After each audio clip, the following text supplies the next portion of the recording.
A conversa aberta desta semana fala sobre restauração de móveis e objetos antigos, peças que contam histórias e traduzem as memórias afetivas. E claro, você vai ficar sabendo da diferença entre restaurar e reformar.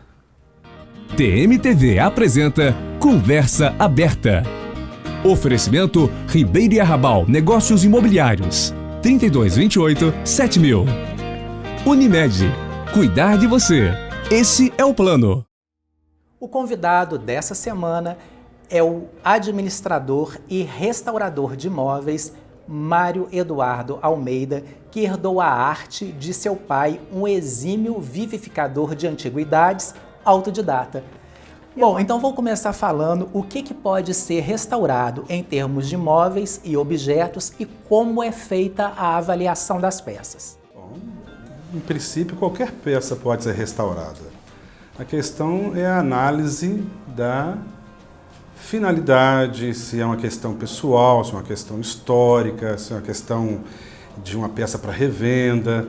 Isso vai definir o grau de restauro que vai ser feito na peça. Mas, no geral, qualquer peça pode ser restaurada. Qual que é a diferença entre restaurar os móveis e os objetos do patrimônio histórico-cultural e esses móveis e objetos que nós temos em casa, por exemplo?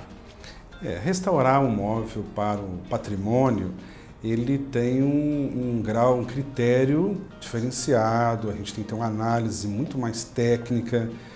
E a questão do móvel particular, você tem mais liberdade, às vezes o cliente quer a peça de determinada tonalidade, de determinado brilho, então é uma coisa muito mais tranquila de se fazer. Apesar da gente ter o caminho de se fazer algo original, como era na época, mas a questão histórica do patrimônio público é muito mais rigorosa, né? Ela é mais, você tem que seguir toda a técnica, né? Existem as questões dos patrimônios históricos, do IPHAN, dos museólogos ali atento, a questão da documentação, você tem que fotografar o processo. A diferença está nisso, na rigorosidade. Quais os métodos utilizados para a restauração? Existe alguma técnica e quais as tecnologias utilizadas? Bom, o meu trabalho basicamente ele é manual.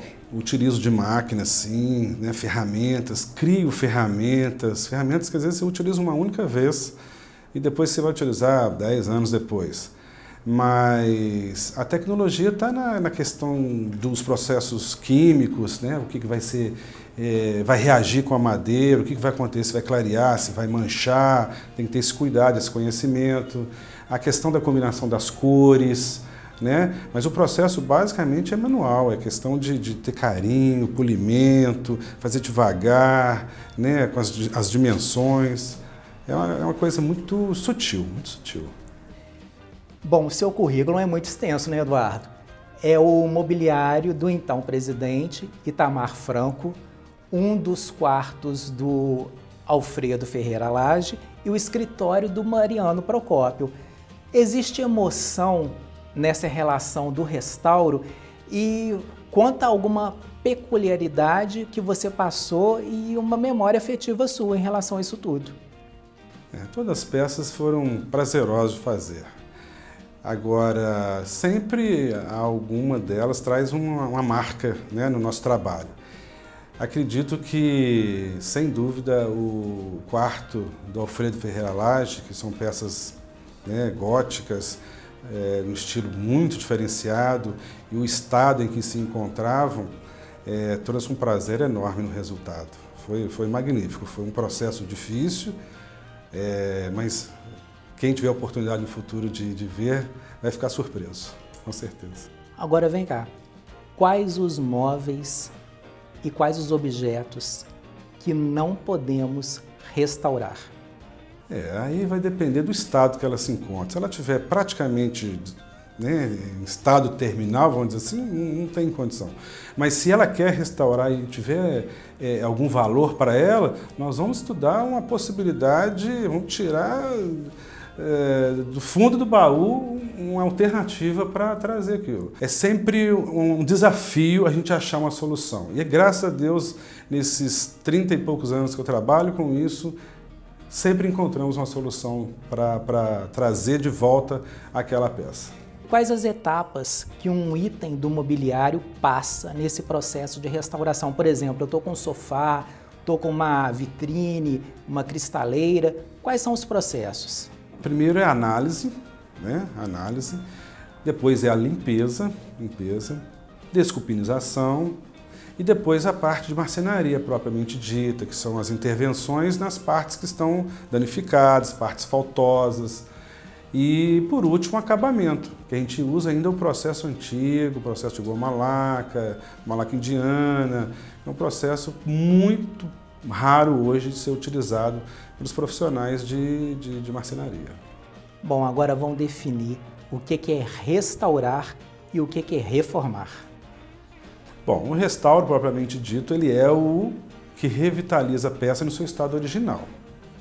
Né? A palavra é bem clara. Agora, o reformar, ele é uma coisa bem aberta. A pessoa pode mudar, pode refazer, mudar tom, mudar a disposição dos pés, transformar um guarda-roupa em uma cristaleira. Então, isso seria uma reforma. O restauro é aquela coisa seguindo a originalidade. E o reformar, ele perde o valor de mercado se a pessoa é um colecionador e quiser vender a peça? Sim, aí ele já começa a perder a característica original, que quem compra como uma antiguidade em si, ele dá valor realmente ao estado original da peça. Bom, para encerrar, aquele nosso tradicional bate-bola, um estilo de época. Sem dúvida, renascentista. Peça antiga. Os louceiros. Mobiliário. Falo uma fábrica, Leandro Martins. Música para escutar restaurando. Clássica.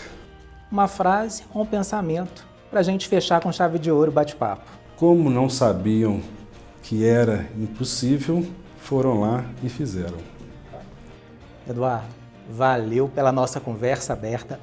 Muito obrigado por tê-lo aqui. Um prazer enorme. Sucesso na sua arte.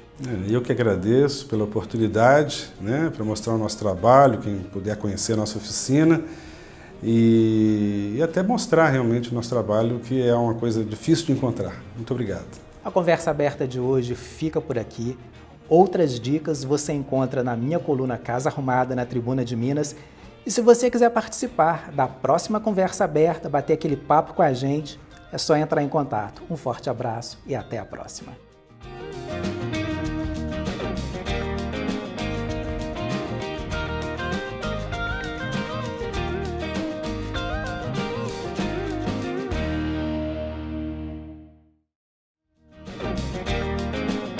Conversa aberta.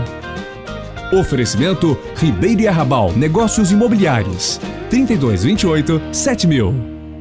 Unimed. Cuidar de você. Esse é o plano.